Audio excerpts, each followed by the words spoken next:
Thank you for tuning in and coming well beyond with me today. I am Leanne Young, your host for Well Beyond on the Well and Wise Online Network. Well Beyond is your time, your show. You can ask questions, recommend topics, and interact with our show guests by going on the Well and Wise online website, liking us on Facebook, and following us on Twitter. What type of family environment have you set up for your family, for your children, and for yourself? Do you have internal coping skills to deal with external stressors such as bullying, the workplace, or separation? I want you to think about those questions seriously because you both affect and are affected by your environment. My guest today is an expert working with high-risk youth and their families on healing and recovery. She is founder of the Eastern Shore Psychological Services and a forensic psychologist that has authored articles and lectured nationally and internationally on family violence and trauma. You may be saying to yourself that neither your family nor your children are high risk, but today her message is directed to you. Are you doing everything you can to create a positive and nurturing family environment? Dr. Kathy Seifert, I want to welcome you to the program. Well, thank you very much. I'm so happy to be here. We are very happy to have you as well. So I do have a question for you. Are we just hearing about it more, or is there more bullying and teen suicide than ever before? I think really we're just hearing about it more. We have media that can tell us about what's going on in Indiana and California and Georgia. And so things are not as behind the scenes as they used to be. I think we hear about it more, and I think we're more focused on it. And so we pay attention to it more, and I think that's a good thing. I think we need to pay attention to it in order to fix it. Absolutely. And speaking of media, has that increased the intensity of bullying now? I think it may have, because one of the things we know that, like, for instance, if there is a highly publicized suicide, then we will see a bunch of copycat suicide attempts around the area where it's been publicized. And so with bullying highly publicized now, you might see some kids who might normally not try, but since they've seen somebody else try on TV, they might be encouraged to try it themselves. So what should we be doing? How can we help, say, kids who are being bullied?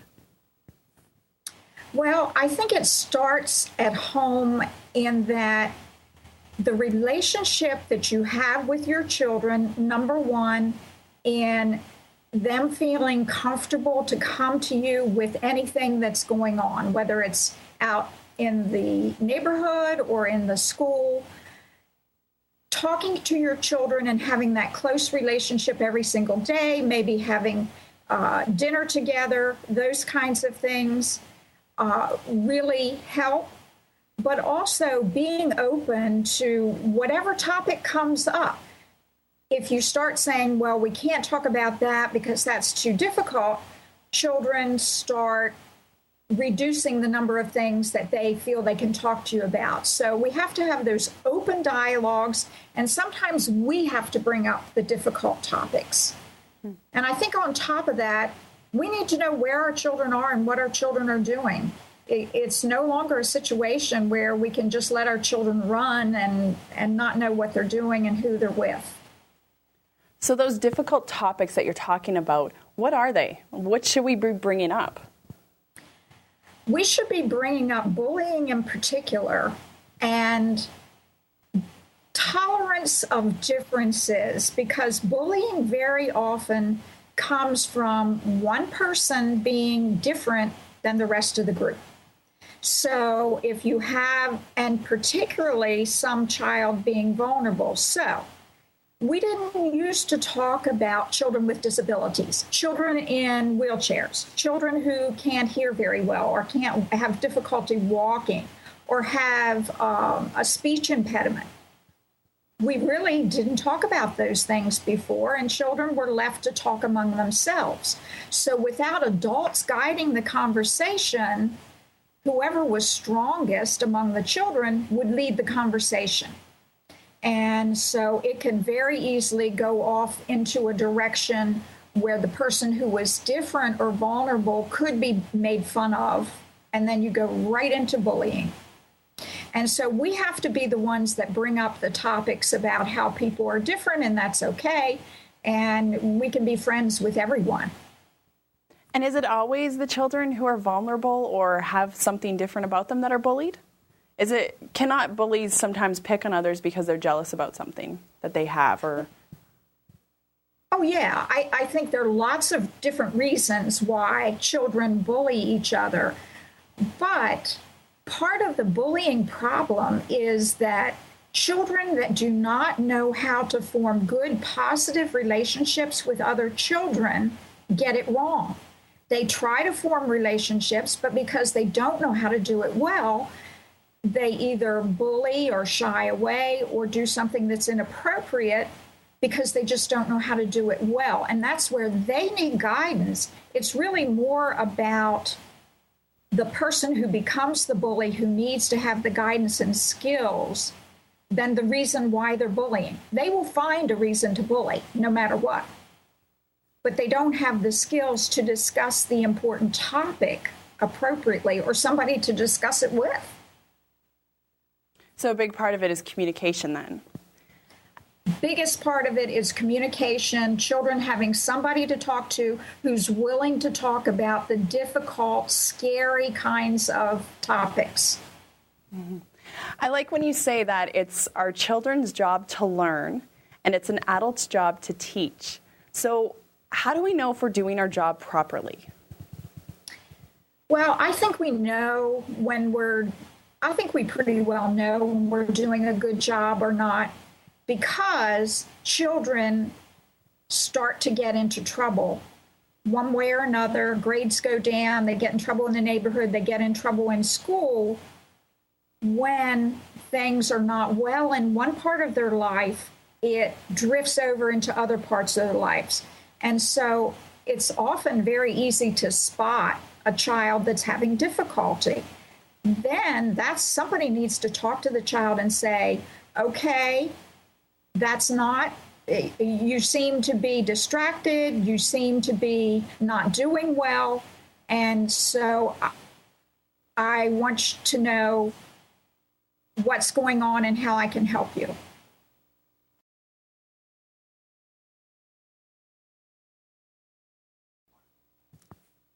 So research has shown that traumatic childhood experiences have profound impact on many different areas of functioning. And so how does post-traumatic stress disorder affect development in children into adulthood? Post-traumatic stress disorder, which can come from any kind of a severe trauma, in children in particular, it can interfere with their developing skills, what they need to grow up and function and to be able to function in the world.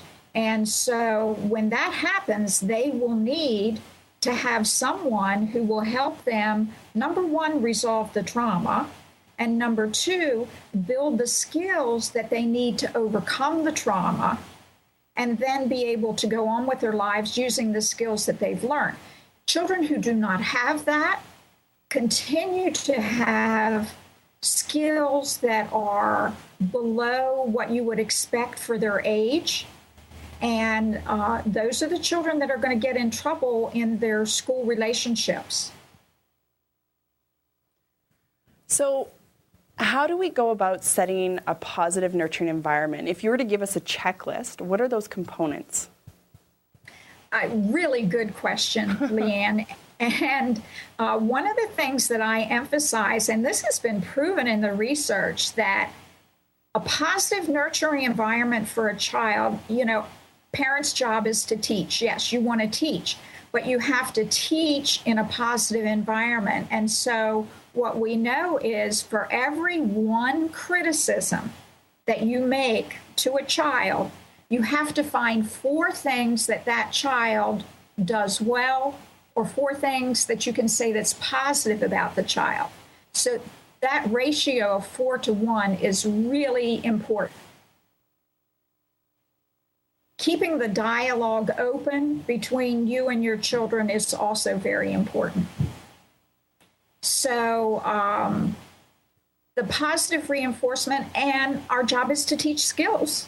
to teach them how to interact with other children in a positive way and to make sure that they have experiences that will support the building of skills. Thank you for that. For those who are joining us, my name is Leanne Young, host of Well Beyond, and today my guest is Dr. Kathy Seifert. And we do have a question from chat room. Dan asks, what can parents do if they think that their child may be a bully themselves? Really good question. That's an excellent question, and that's a very scary thing for parents. But if you think your child is a bully, your child has a problem. And the first thing you don't do is blame yourself, because then you're not going to want to look for help because you're feeling guilty. Well, what did I do wrong?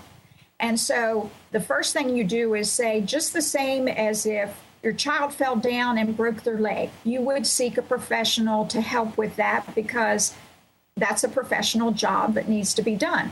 So if your child is a bully, that's something that you need a professional to help you with. It's a specific problem. It's not your fault. Go help a professional help your child. And reading, I believe it was one of your blogs, you definitely said that it's adults' responsibility to come in and do something about it, because as children, they're not necessarily equipped with the skills or tools to handle a situation like that. Right, they're not. They're not grown-ups. And we've learned a lot through our years of growing up about handling difficult situations, and their job as children is to learn the skills that we already know. So we're set up to teach them those skills so that they can succeed in life. We all want our children to succeed in life. Mm-hmm. And so it's about skills. So I want to go back to media and just talking about how this affects the family environment we set up. So when we're trying to set up that positive environment, what are measures that we can take knowing that our kids are going to be on Facebook, they're going to be on Twitter, they possibly could be bullying or be bullied using social media? Well, the first thing is you have to be part of what your children do, whether they're online or playing a video game, whatever. If you're part of it, then you know what's going on, and there do have to be some limits. By the time children are grown in the U.S., they have seen 100,000 acts of violence in the United States. That will have a negative impact on anybody. And so I think we do have to limit our children's exposure to violence. And the way you do that is by being involved with your children and knowing what they're doing and discussing it. Discussing a disturbing thing that they might have seen on the news and making sure that your children are not traumatized by the violence that they see. Mm-hmm. You have said that children up to 3 years old are naturally aggressive. So what are the appropriate aggressive behaviors, and how do we know when it's gone too far? Well, toddlers, if they want something, they're going to take it, or they'll push another toddler in order to get what they want. And that's pretty common. But what we know is that if someone helps them learn other ways to get their needs met besides aggression, that normal aggression disappears by the time they enter school.